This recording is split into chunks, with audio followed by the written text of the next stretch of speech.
Rachel, we're just about 12 days away from Christmas as we're talking about it, and we've got some tips here to make sure you're just safe throughout the holiday season. So we've got Harold here joining us with RAA. So tell us a little bit about things that we could be doing to maybe limiting the risk of fire. There's like a couple of things that we could be doing, right? Yes, absolutely. So one thing we always associate with Christmas time is a nice warm fire, right? Sitting up, watching TV or something, having the fire going.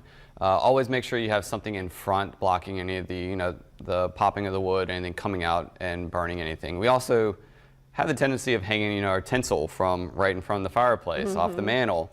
Those are actually very flammable, so we need to be very careful in regards to that. But the biggest thing is never leave a lit fire unattained. Okay. Make sure before you go to bed you put the fire out. And it's kind of the same thing that we talk about when we talk about with like candles. Candles, we use these to make our houses smell very nice and kind of get with that holiday spirit. Well, make sure before you go to bed that all the candles have been blown out and can't create a fire of the residence. Yeah, makes sense. So going from decorating though to driving, I didn't realize that December is National Impaired Driving Prevention Month, and some of the statistics saying that Christmas Eve and New Year's are among the most deadly. Is that right, Harold?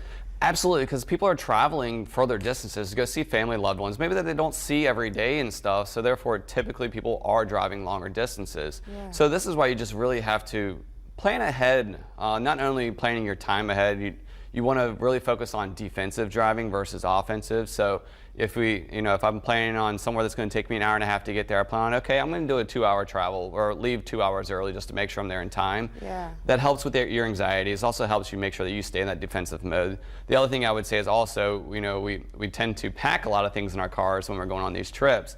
Make sure you can see out that back window. And then obviously with the holidays too, consumption of alcohol typically does occur. We want to make sure that we have somebody designated to drive who has not been drinking alcohol. And we also don't want anybody to drive who has been, who is fatigued or tired, because drowsy driving can be just as bad as drunk driving. Sure. So from holiday parties to just overworking, trying to get money for those Christmas presents. We get it, but just, we need to do and be safe, not just for us, but for other people on the roads as well. And another tip I saw that you guys mentioned is to put the distractions away. There's tons of distractions these days.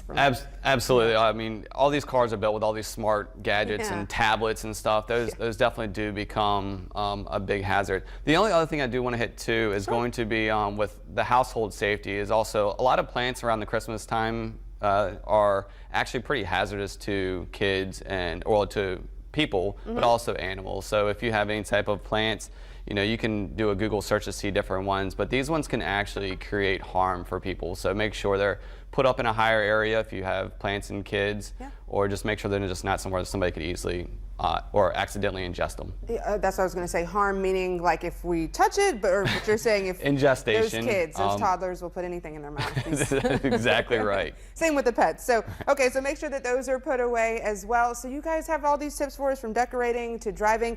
Is there anything that we're missing? I'm seeing, you mentioned the candles. We don't want to leave those out. I love a good holiday candle. Like we want the whole house to smell like either pines or smell like, I don't know, what's another Christmas smell? Either way. But pumpkin, right? There you go. Yeah, getting us in the spirit. So we need to make sure that those are put away. And the other thing we do want to hit is just the fact of we get a higher accident rates go up for this time of year. I mean, we decorate our houses and stuff, right?